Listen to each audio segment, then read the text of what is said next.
Martin Récoctane vous est présenté par Performance NC, la référence en produits récréatifs au Québec, ainsi que Québéquad, la Fédération québécoise des clubs quad.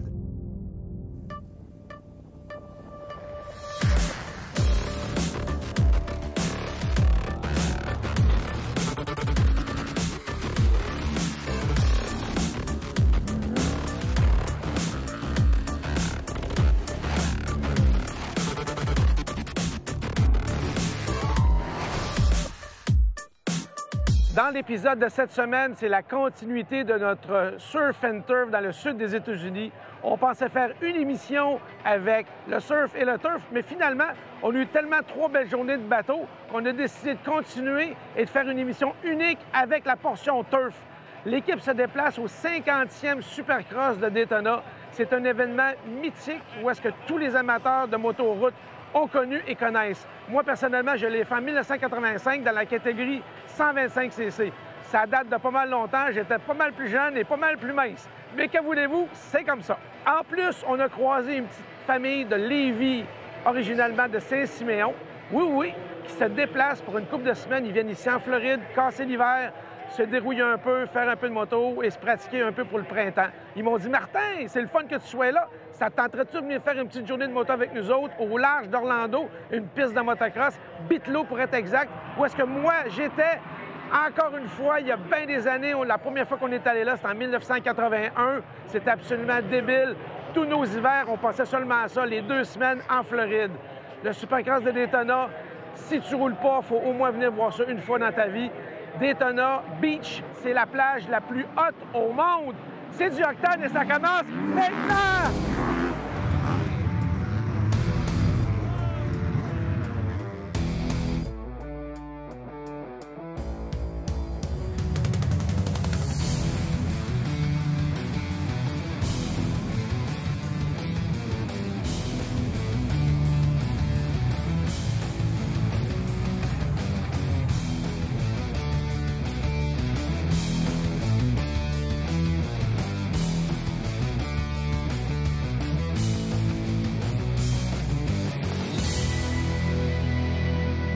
Le Bike Week, c'est 10 jours de fêtes et de rencontres pour des motards de partout dans le monde, particulièrement les Canadiens et les Américains.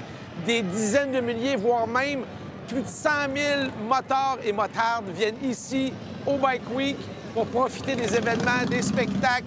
C'est une énorme rencontre avec un paquet de monde, la relation commune, la moto, puis t'en as de toutes sortes. Des vieux, des jeunes, des nouvelles motos, des vieilles motos, toutes sortes de marques. C'est vraiment la grande fête. On est en fin d'après-midi. Il doit y avoir à peu près 8000 motos sur la Main Street. Imaginez-vous à 11h30 minuit le soir. Nous autres, on va dormir, mais eux, ils vont continuer à s'amuser. Et entre-temps, on va faire une bonne nuit de sommeil et on s'en va au Supercross demain voir les pros et nos petits Québécois rouler. Pour nous, c'est demain matin et pour vous, c'est après la pause.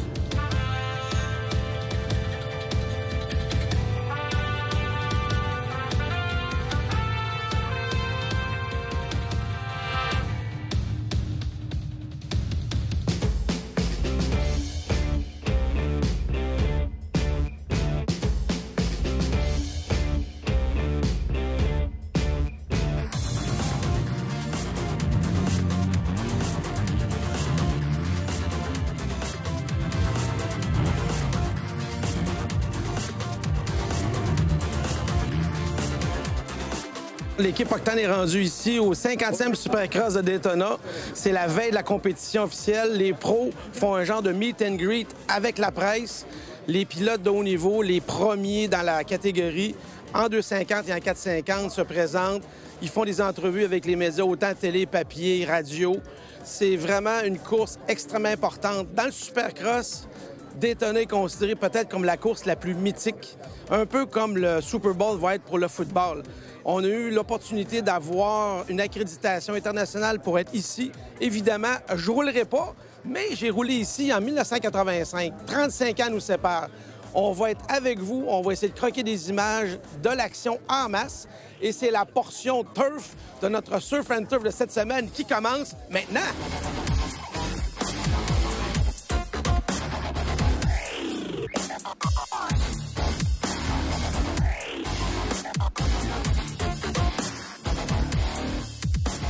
what's the difference between this Supercross track? It's an outdoor track, but it's a Supercross track too. Is it closer to a real motocross track or a Supercross track? In years past, it's been closer to the Supercross. This year, it's a little bit different story, but we still have, the big triple finish line jump. So there's still, some serious, rhythm out there, right? Like jumps. But this place is always different. Mm-hmm. You never really know what to expect. There's always something new about it. And it's like the challenge of trying to figure it out before everyone else. So it's just going to be a lot different, and it's always trying to manage your chassis throughout the day and just figure it out. It fits better your style. The way you ride, this is on top of a track that's better for you, probably? Probably. I mean, if you go by results, yes, for sure. I've had a good pass here. And this track, I don't know about back in the day, every lap it would change drastically. Is that the same thing here in 2020? Do you think it's a major factor? Track changes super fast? For sure. And being able to just be able to be comfortable in the lighting condition, like it's different than our over stadium light. It's always some more shadows and different feel. So you just got to be relaxed during the night show. How does it feel to have the red plate? It's good. I mean, good to hang on to it. Yes. Last week was pretty sketchy that way. At one point I was in like 14th, so good to claw back up to that 4th. So main goal is wide open? Yeah, I mean, just Always try to be in front of the other red plate. Well, thank you very much for your time, and we're going to enjoy watching you. Thanks.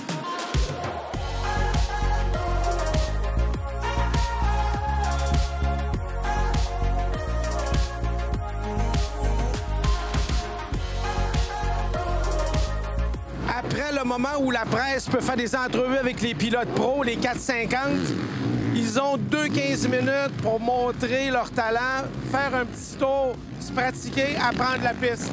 Mais c'est des pros. Dans le premier tour, ils sautent à peu près tout ce qu'il y a à sauter. 2-3 tours après, ils font tous les enchaînements. 2-3-3 ou 3-2-2 ou 3-3. C'est vraiment impressionnant.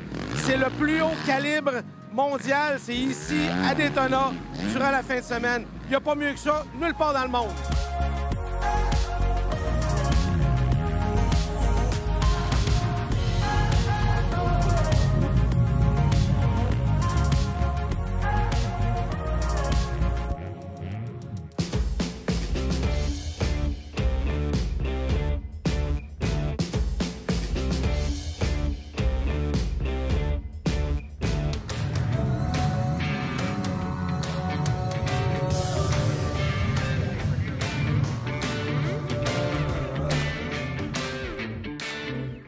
Imaginez-vous que durant notre parcours à Daytona, on est tombé sur un Québécois, un gars de Victoriaville, qui passe l'hiver aux États-Unis pour essayer de se pratiquer, s'améliorer et se qualifier en finale. C'est pas encore fait. Il est rendu à 1 seconde de se qualifier pour la finale en 2,50 Pro. Guillaume, bienvenue à Daytona. Oui, merci. Bienvenue, toi aussi. C'est ta première fois? Oui, c'est ma première fois à Daytona. Bon, un Québécois qui s'expatrie aux États-Unis, courir l'hiver, c'est pas nouveau. Mais toi, ça fait quand même presque 3 mois que tu es ici, là. Oui. Dans le fond, je suis parti de chez nous en janvier pour me préparer pour la première round, qui était le 15 février à Tampa Bay, dans le fond, qui était mon premier Supercross. OK, donc il y a 2 séries. Il y a la série de l'Ouest et de l'Est pour le 250, c'est ça? Oui, c'est ça. Fait que toi, tu te concentres sur la série de l'Est. Oui. Dans le fond, les rounds sont plus proches. Les autres, c'est en Californie, puis dans ces coins-là. C'est trop loin. C'est quoi ton pedigree, ton parcours de route au Québec en motocross pour que tu te ramasses ici aux États-Unis? Au Québec, dans le fond, on course plus les courses extérieures. Ça fait 1 an, 2 ans, j'ai commencé à faire plus des arénas cross, puis j'ai vu que j'aimais plus ça, puis que j'avais peut-être plus de chances de mieux finir. Fait que je me suis dit, pourquoi pas, on va commencer à pratiquer en supercross, puis ça va super bien. Fait que cette année, j'ai fait mes demandes pour avoir mes licences, puis j'ai fini par les avoir. Fait que... La différence de calibre entre le Québec et ici aux États-Unis, évidemment, c'est la quantité de monde qu'il y a. Ils sont au-dessus de 330 millions aux États-Unis, on est 8 millions au Québec. Ouais. Fait que, vu qu'il y a plus de monde, il y a plus de niveau, il y a plus de profondeur dans le calibre, c'est ça? Oui, il y a pas mal plus de monde. Puis eux, ils peuvent rouler plus de temps durant l'année. Fait que souvent, ils sont pas mal plus vite. Là, fait que c'est de la bonne compétition. Fait que tu viens accomplir quoi ici exactement? Est-ce que c'est dans le but de devenir un pro à un moment donné, gagner ta vie avec ça? Ben oui, c'est certain, si je suis capable de gagner ma vie avec ça, je vais faire ça, mais le but premier, c'est juste de se qualifier puis de se faire connaître. Vive l'aventure. Ouais, c'est ça. Tu sais que tu vas côtoyer des gars comme Eli Tomac puis des gars comme Roxanne. C'est vraiment les tops dans le domaine. Ça te fait quoi de rouler exactement sur la même track qu'eux autres? Tu peux te comparer? Ouais, c'est vraiment le fun. Puis tu peux voir que la coche est pas mal grosse. Ces gars-là, c'est une classe à part, mais non, c'est toujours le fun, tu sais, aller marcher la track avec ces gars-là. Ben écoute, Guillaume, nous autres, on est là pour suivre l'événement. On va te suivre. 5,51, c'est ça, sur un Kawasaki. Comment tu te sens? Est-ce que tu es fébrile par rapport? Bien, c'est sûr, tu en as fait quelques-uns. Ouais. C'est pas comme la première fois. Ouais. Tu es quand même une certaine nervosité avant ta course. Comment tu te sens? Nerveux un peu, mais on aurait dit que ça me stresse moins que quand que j'étais au Canada, parce qu'au Canada, tu connais tous les riders, tu sais, tu sais, d'habitude, je finis en avant de lui, il faut pas qu'il me batte. Dans le fond, ici, moi, mon but à date, c'est juste de me qualifier. Fait que, je me concentre, puis je vais là comme si c'était une pratique. Puis j'ai vraiment eu du fun à date.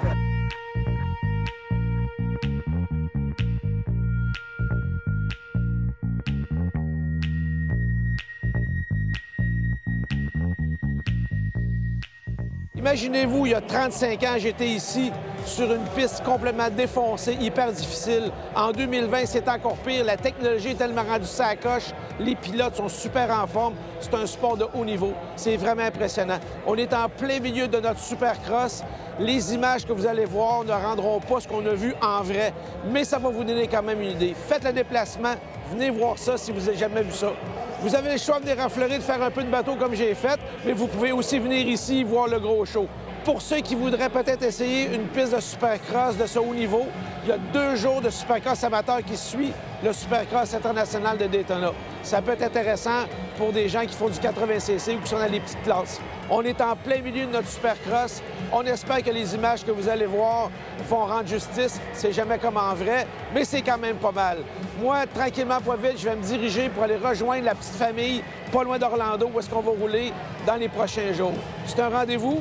Pour moi, c'est dans quelques jours, mais pour vous, c'est après la pause.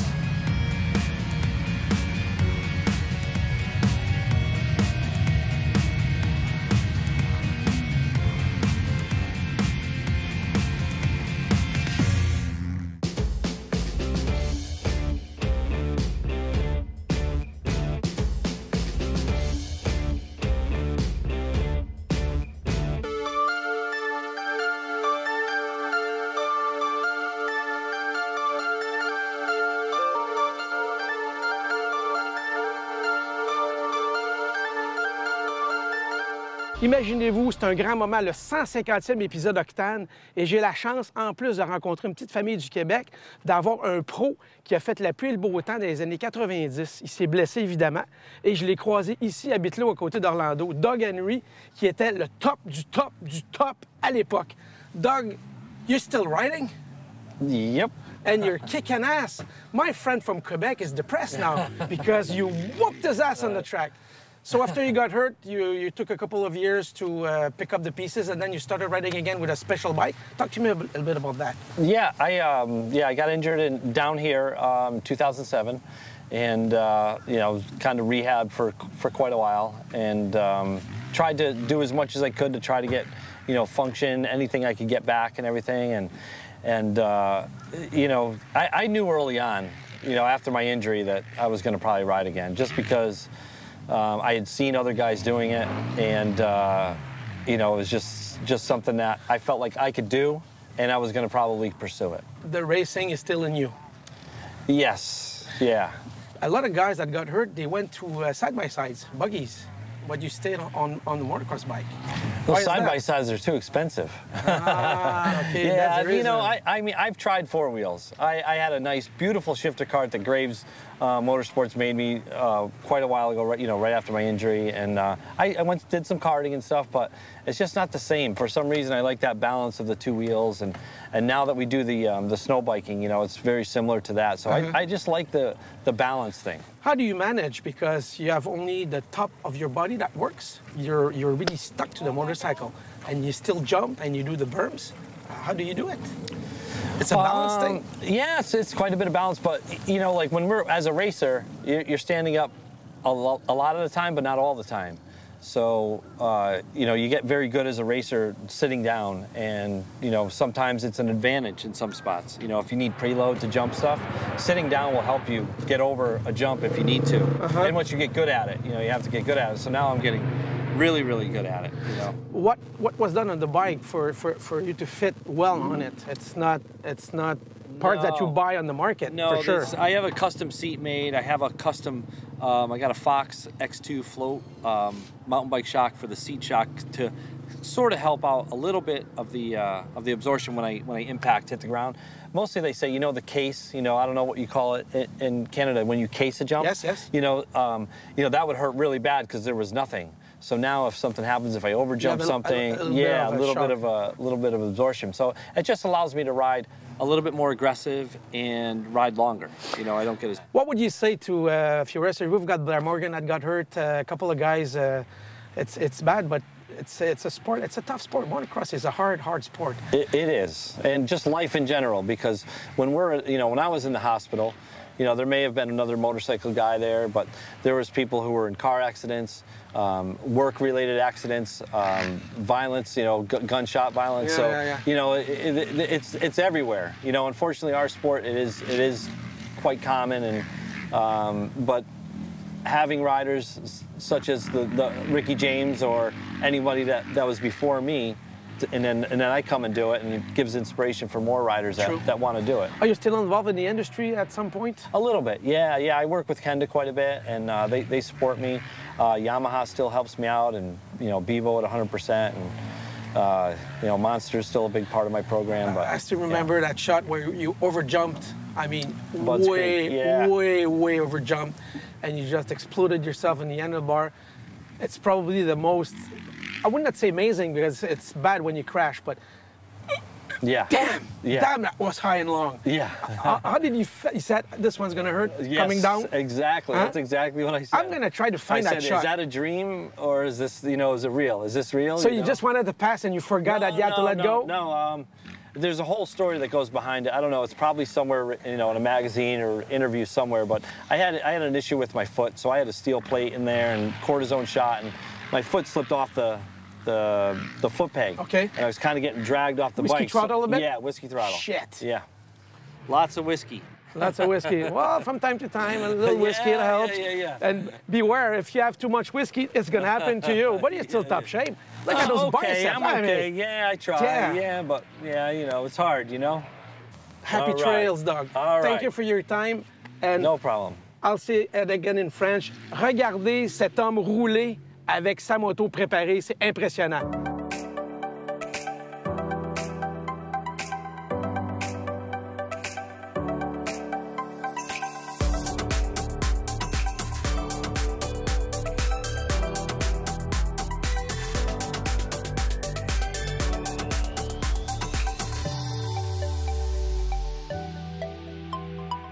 Quel hasard de la chose de s'être croisé à Daytona Beach au Supercross.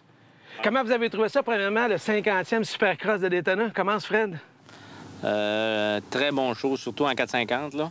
Puis nous, à la place qu'on était, les Whoops, là, il y a eu beaucoup d'accidents en début là, de course, puis, mais très bon Supercross. C'est sûr que c'est pas comme... C'est un Supercross américain, sauf que il nous manquait le son du monsieur là, qui parle gras. C'est drôle à dire, mais on voit bien plus la course à la TV parce que tu as plein de caméras, t'as plein de, tout est là, prêt.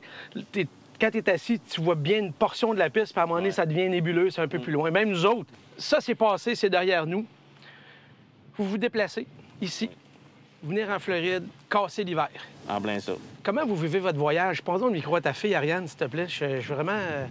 C'est impressionnant parce que ce que les téléspectateurs ne savent pas, c'est que eux étaient figurants dans la première émission télé que j'ai tournée en 2009, au mois d'août. Ariane avait 8 ans, Fred était toujours aussi beau qu'il est, et c'était la première fois que je faisais des commentaires et j'essayais un 150 SX de KTM. Vous étiez là. Bien, ça fait bizarre de se voir presque 12 ans après, ici, en Floride. Puis merci de m'avoir passé ta moto. Bien, ça fait plaisir. Puis comme j'ai dit en introduction au show, pof, pof, pof, le petit Martin, le gros Martin, ou le motocross, que c'est pas facile. Non, hein? Toi, ça fait quoi, plus de 15 ans que t'en fais du motocross? Ça fait 14 ans. Une vétérante. Ben oui, t'es une vétérante, Ben t'as pas oui. 14 ans de moto. Oui, c'est sûr. C'est vraiment beau de vous voir rouler. Ça attaque Merci. tous les deux. Merci. Père-fille, c'est un fantasme. Moi, j'ai amené mon fils comme technicien, qui est en formation. Ouais. Puis il forme bien, ça va bien, ça se passe bien. Puis toi, tu es avec ton père, ta mère. Ouais. Tu pars d'une belle semaine de relâche ou 2 semaines de relâche. Oui, c'est le fun. Vraiment le fun. Ouais. Comment tu comparais la piste ici à Orlando, à Biclo, par rapport à nos pistes au Québec? C'est sécuritaire? Oui, mais ici, c'est beaucoup plus du sable. Là. Ben, au Québec, c'est sûr, ça dépend quelle piste qu'on parle, là, mais souvent, c'est plus dur. Ici, c'est quand même mou. Là. C'est plus dur pour moi, mettons. Là. Puis là, l'objectif de venir en Floride rouler à Ariane, c'est-tu plus pour t'amuser ou c'est pour t'améliorer? Ben moi, c'est pour m'amuser. OK. Lui, c'est plus pour s'améliorer. Ouais. Avec ces vieux potes du Québec, là, ouais, c'est en ils plein vont ça. revenir. Ils vont vous clasher! Ouais. Comment tu vis ton voyage? Comment tu le passes? Ben moi, je les accompagne pour être au show, je te dirais. Pas pour la moto, parce que moi, j'en fais pas. Pour être avec eux autres. Puis moi, ce que je fais, je lis. Tu as vu aujourd'hui ce que je fais? J'ai Tu mon bouquines? petit livre. Oui, absolument. Je lis. J'étais à chaleur. Je m'en vais loin de la neige. Ça rappelle tellement le souvenir Biclo. Puis c'est le fun parce qu'ici, quand on venait, ça sentait le soufre. L'eau sentait vraiment pas bon. Là, ils ont réglé le problème. Ouais, c'est là, sûr qu'à à travers la télé, ça paraît pas, là, mais ça sentait le job, comme ils disent. La petite famille, merci beaucoup d'avoir passé un peu de temps avec l'équipe Octane. Ça nous a fait plaisir. Vous êtes dans le début de votre voyage. Profitez-en bien. Merci. Malheureusement, moi, mon séjour s'achève. Il va falloir que je retourne au Québec et continue à faire des tournages. Mais je garderai mon surf and turf dans le sud des États-Unis près de mon cœur. Et n'oubliez pas que c'était le 150e épisode d'Octane. Quand même, c'est pas rien. Un grand merci à l'organisation du Supercross qui nous a invités à faire le tournage. Évidemment, la petite famille, sans vous, je n'aurais jamais été capable de faire du motocross sur une piste mythique à Biclo où est-ce qu'on venait quand on était jeune. Un grand merci. C'était génial. J'ai vraiment pas magané ta moto, je te le confirme, Ariane. Non, tu l'as pas magané. Ouais, ben, je savais qu'elle allait dire ça. J'y ai mis les mots dans la bouche, là. OK. Là-dessus, bonne fin de vacances, profitez-en bien, mettez du gros gaz, pas de gaz. Disney World, Kennedy Space Center, Cocoa Beach et compagnie. Je vais être avec vous de cœur d'esprit. Manquez pas le show, vous allez bien aimer ça. Ouais, c'est sûr. Je suis Marc-Éric, à la prochaine!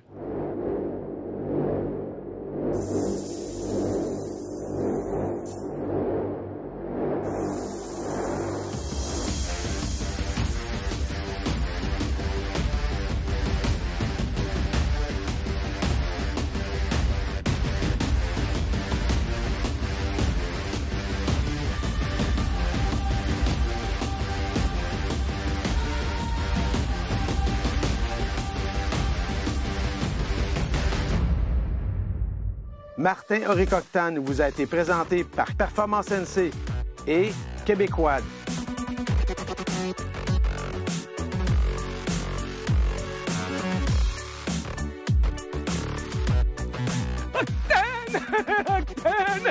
Juste pour te dire, vous dire, là, qu'il roulait vraiment pas vite. C'était terrible.